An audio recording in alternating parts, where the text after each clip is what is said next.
Hi there, welcome back, and hopefully everybody's doing okay in the various lockdowns around the world. Today we've got a very quick demo for you, and this is something that came up from a customer requirement recently. So this customer needs to copy a lot of data into Azure. They don't need it immediately, so they're planning to put it into archive storage. There's no way to land data directly into archive storage, so we are setting up a logic app, and every time a file lands we're going to use event grid. That will trigger the logic app to start, and the logic app is just then going to flip using the API to archive storage and move that data down to the lower tier for them, and that will reduce the costs in the long term. So I hope you enjoy the demo. If you do, please hit the like button down below, and do subscribe to the channel so that you don't miss any future videos. Thanks very much.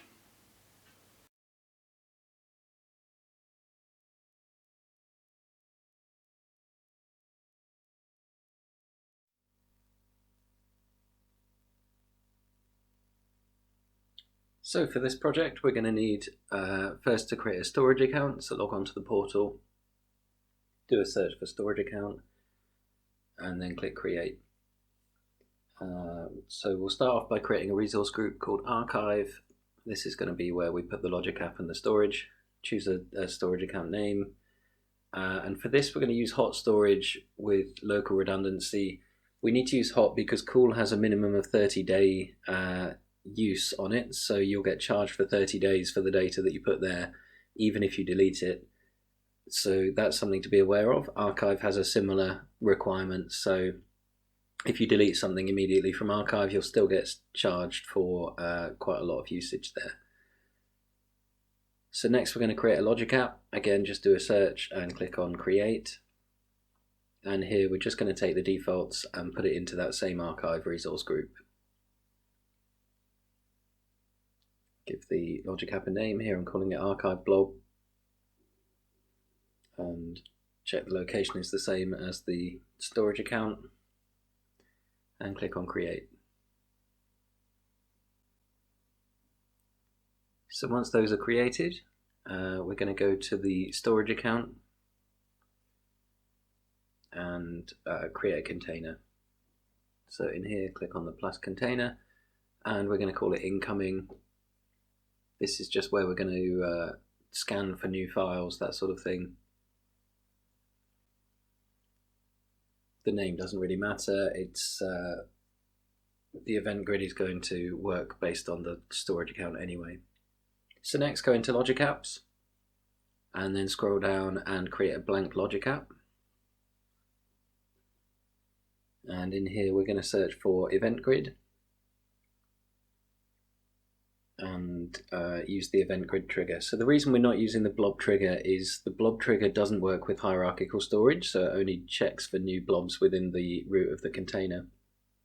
That should be updated at some point, but for now we need to use event grid to see all of the new file events. So once that's on, you need to authenticate to connect it back up to Azure and choose your subscription, and then the resource type is Microsoft.storage.storage accounts, and then choose the storage account that you created earlier.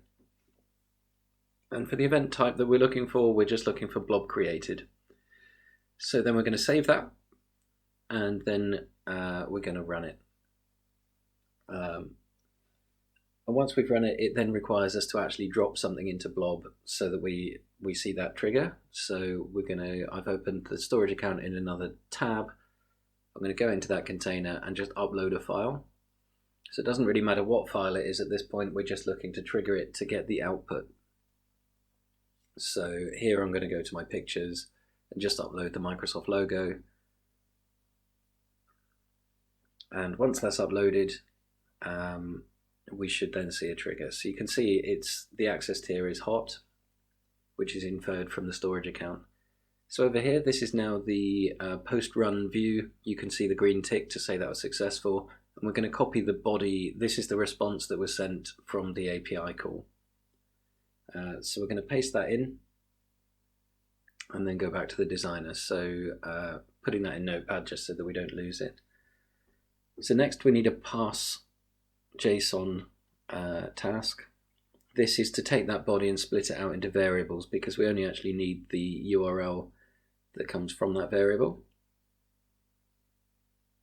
So we're going to paste in the JSON payload to generate the schema. We obviously could look up the schema and copy it in, but it's much quicker to do it this way. And the content for that is obviously the body. So now when we do a set tier by blob path, so this is the task that's actually going to set the tiering to archive for us. So we're then going to just connect up that storage account. Don't forget to put a connection name in the top. And then once it's connected, we're going to set the storage path. So this doesn't work on the absolute path, it works on relative path. So we're going to have to set that blob path manually rather than just browsing to it. And obviously it's dynamic, it could be any file that's going to appear.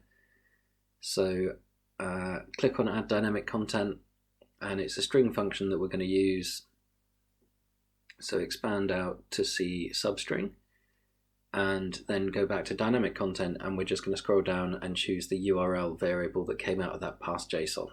So this is just split out the URL line. Then we're going to put a comma and a space for the second parameter, which is the position in the file that we want to do a split for the string. And the first half of this is always going to be the same because it's the same account. So we'd want everything after the I for incoming. You can use the column index in Notepad there, which says 45. Take one off of that because Notepad starts at 1, so actually we want 44 in this instance. And click OK. And then we're going to set the blob tier to archive and save the logic app.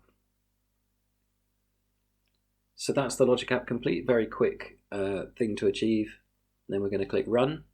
And again, it's going to wait for us. This will actually run in the background if you uploaded files anyway, once it's saved, but we wanted to test it. So I'm just going to choose any other file, click upload, and that then uploads the file. And you can see here that it's uploaded into hot. And then as soon as we hit refresh, you can see that's already changed it to archive. So hopefully you've enjoyed that demo. Do check back regularly. I've got some other new demos coming up fairly soon. Please, again, as I said at the beginning, hit the like button, and hope to see you soon.